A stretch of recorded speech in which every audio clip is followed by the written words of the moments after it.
ہوا تھا، اور آپ لوگ اکثر گوگل پر یا یوٹیوب پر اس شخص کی تلاش کرتے ہیں جسے اپنی ذات سے کوئی مطلب نہیں ہوتا، وہ دوسروں کے لیے زندگی گزارنا چاہتا ہے، وہ قوم کا بھلا کرنا چاہتا ہے، وہ قوم کو سیدھی راہ پر لے کے آنا چاہتا ہے۔ ایسے چند لوگ ابھی بھی دنیا میں، یا کہہ لیں کہ پاکستان میں بھی موجود ہیں۔ ان میں ایک یہ بھی صاحب ہمارے ساتھ آج موجود ہیں، ساجد محمود رحمانی صاحب، جنہوں نے اپنے اس علاقے کے لیے جہاں تک ان کا زور چلا، انہوں نے جیسا کہ بتایا کہ اپنی جیب سے سیوریج کا کام کروایا، اور کافی انہوں نے خدمات انجام دی ہیں۔ اور ان کی معمول کے مطابق جو یہاں پر عادت ہے کہ یہ نماز کے بعد مسجد میں عبادت کے لیے ٹائم گزارتے ہیں۔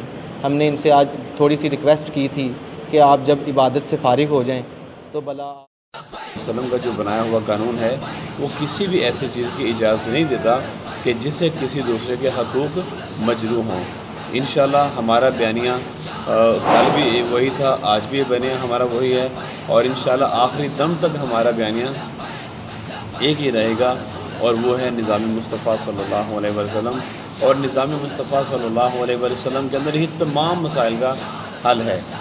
دیکھیں، آپ نے سن رکھا ہوگا حضرت عمر فاروق رضی اللہ تعالیٰ عنہ کہ آپ رات کو گشت فرمایا کرتے تھے کہ میری رعایا میں اگر کوئی مستحق ہے، کوئی پریشان حال ہے، تو میں جا کے اس کی پریشانی کو دور کروں۔ لیکن یہ جو جدید نظام حکومت ہے اس میں کوئی ایسا نظام نہیں ہے۔ اس میں جن کے سامنے بندہ مر رہا ہو تو اس کو پانی پلانا بھی گوارا نہیں کرتے۔ اور ہمارا بیانیہ پھر میں ریپیٹ کر دوں کہ جو بیانیہ ہمیں بابا جی دے کر گئے ہیں، انشاءاللہ ہمارے آخری دم تک یہی بیانیہ رہے گا۔ سر، ملک سے بڑی آوازیں اٹھ رہی ہیں کہ ملک ایمرجنسی کی طرف جا رہا ہے، تو آپ نے پچھلے چند دنوں میں آپ نے بہت واضح طرح سے دیکھ لیا ہے کہ ملک میں کچھ لوگوں نے ایک باغیوں کی صورت اپنا لی تھی، اور اس کے بارے میں آپ کی کیا رائے ہے کہ کیا یہ ملک میں کروایا جا رہا ہے کہ عوام کا مائنڈ سیٹ ہی کچھ اس طرح کا بنا دیا گیا؟ اس میں نو ڈاؤٹ کہ عمران نیازی اینڈ کمپنی یہ سب کے سب امپورٹڈ پرسن ہیں، یہود و نصارہ کے پیدا کردہ یہ نمائندے ہیں، اور ان کا مقصد صرف ملک پاکستان کو تباہ کرنا ہے۔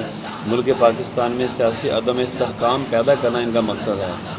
اور اگر یہ کرپشن کے خلاف باتیں کرتے کہ ہم کرپشن ختم کر دیں گے، تو 190 ملین پاؤنڈ جو برطانیہ نے، ان کی نیشنل کرائم ایجنسی نے پاکستان حکومت کو واپس کیا تھا کہ یہ آپ کے ملک کا ایک چور ہمارے ملک میں لے کر آ گیا ہے، تو اس کو ہم آپ کو واپس کرتے ہیں۔ تو حکومت اس وقت عمران خان کی تھی، تو اس نے وہ پیسہ سرکاری خزانے میں جمع کرنے کے بجائے اس پیسے کو وہ قوم پہ لگانے کے بجائے دوبارہ اس بندے کو واپس کر دیا کہ جس نے چوری یہاں سے مال باہر بھجوایا تھا۔ تو یہ سب یہود و نصارہ کے تیار کردہ بندے ہیں۔ ان کو نہ تو پاکستان سے کوئی غرض ہے، نہ ان کو پاکستان کے اداروں سے کوئی غرض ہے، نہ ان کو پاکستان کی کوئی معیشت سے غرض ہے۔ اگر اس کی حکومت کی بات کی جائے عمران خان کی، تو 3.5 سال میں اس نے کون سی دودھ کی نہریں بہائی ہیں؟ اس نے بھی تو پیٹرول جو ہے تقریباً 94 روپے سے 200 روپے تک لے گیا تھا۔ دوسری حکومت یہ نون لیگ کی آئی تو 300 روپے لے کے چلے گئے۔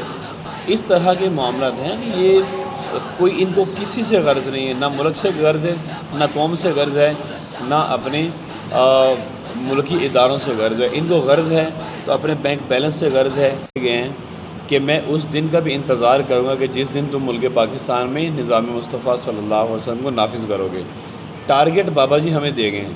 اب میں کون ہوتا ہوں اس ینگ جنریشن کو ٹارگٹ دینے والا کہ آپ کا یہ ٹارگٹ ہے؟ اللہ کے ولی کامل ہمیں ٹارگٹ دے کے چلے گئے ہیں، تو انشاءاللہ ہم نے وہ ٹارگٹ اچیو کرنا ہے۔ اگر آپ دیگر پارٹیز کے جو لوگ ہیں یا کچھ ایسے لوگ ہیں کہ جن کا کسی پارٹی سے تعلق نہیں، وہ نیوٹرل رہنا پسند کرتے ہیں. تو میں ان سب کو یہی پیغام دوں گا کہ دیکھیں پاکستان آج جس تباہی کے دہانے پہ پہنچ چکا ہے اس کے ذمہ دار ہم خود ہیں. خود کیوں ہیں؟ اگر ایک پارٹی آئی، اس نے آ کر ہمیں پٹواری بنایا تو کچھ لوگ پٹواری بن گئے، کچھ لوگ جیلے بن گئے اور کچھ لوگ یوتھیے بن گئے. تو ان جتنے بھی حکمران آئے ہیں انہوں نے کسی نے آ کر ہمیں ایک قوم بنانے کے لیے ایفرٹ نہیں کی. جو بھی آیا ہے اس نے اپنی ہی ایک نئی قوم، اپنا ہی نیا ایک فتنہ پیدا کرنے کی کوشش کی ہے، اور اس کی وجہ سے آپ دیکھ رہے ہیں کہ آپ پاکستان کس برے حالات میں سے سر آخر پہ یہ بتا دیں کہ لانگ مارچ کے لیے پھر کیا تیاریاں ہیں؟ کوئی یہاں سے آپ کوئی بھی ریلا تیار کر کے لے کے جائیں گے کہ کچھ اور کوئی طریقہ کار آزمائیں گے؟ یہ انشاءاللہ وقت بتائے گا جب یہاں پہ اس علاقے سے حضور کے غلام ایک بہت بڑے قافلے کی صورت میں نکلیں گے. اور یہ یہاں میں آپ کو ایک اور بات کرتا چلا جاؤں، جب سابقہ حکومت نے، عمران نیازی نے ہمارے اوپر ظلم و ستم کے پہاڑ گرائے تھے، اس وقت جب ہم لاہور سے لے کر بابا جی کے مزار اقدس سے لے کر وزیر آباد تک گئے تھے، تو وہاں تک آپ دیکھ رہے ہیں کہ ہم لوگوں نے ایک پتہ بھی نہیں توڑا تھا.